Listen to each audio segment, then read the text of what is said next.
And how important is it to have all the local rangers working here to running this program? I don't think I could emphasise it enough. We have now in Indigenous owned country, and Uncle Philip is the traditional owner for the Oroner's Sefton Station area. We've now got a tool to work with called carbon savanna burning. It enables us to have a business environment about us. It enables us to generate capital. It's very difficult to generate capital when you're 600 kilometres from nowhere and you don't have the funds to run a cattle station and all the other stuff that goes with working out on remote country. So having local people involved in this and our rangers involved in this is a huge social benefit. There's employment. We've got people that come up here and volunteer. They might be scientists from universities who come and look at wildlife management, or have Dr. Jeff Shellberg, who looks at all our waterways and the quality of the waterways. And we have people like young Stafford Yam, who's coming up here, who's on the dole basically down in Carniola. And geez, I tell you what, that's pretty boring. He pushes a lawnmower around there for $150 a week, but I can get him up here, and where he actually enjoys being out on country, learning from Uncle Philip what he's missed as a younger teenager. And this is the great ideal, is to get the younger members of the clans back on country. And it's happening in Kaonyama everywhere, whether it's our turtle monitoring program, water quality program, feral pig program, or feral animal management, feral weeds, for example.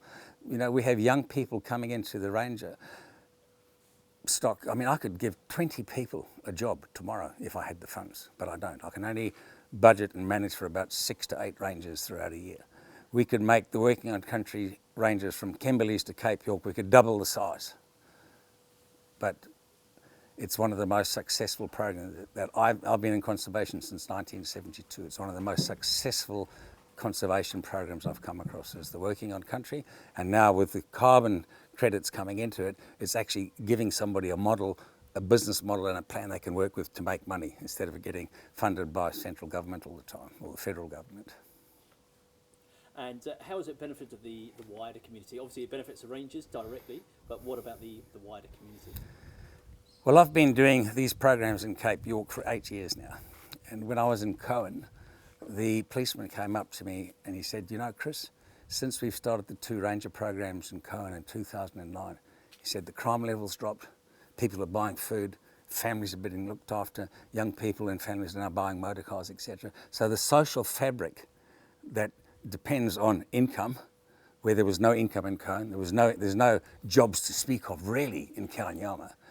My guys all earn a half-decent salary, and that money goes back into the community, it goes back into the school kids, it goes back into their homes, it goes back into their private life.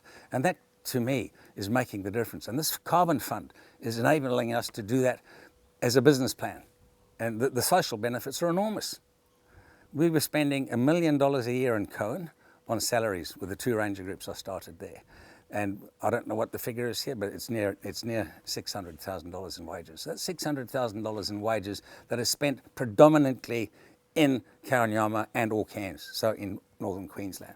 And that's a big slice of money. It's a big chunk of employment, government ticking the boxes for closing the gap, or whatever they talk about. But you know, the carbon fund now gives us the energy to stand up and do things on our own where we can actually earn money for it, which I think is absolutely fantastic. And the environment benefits.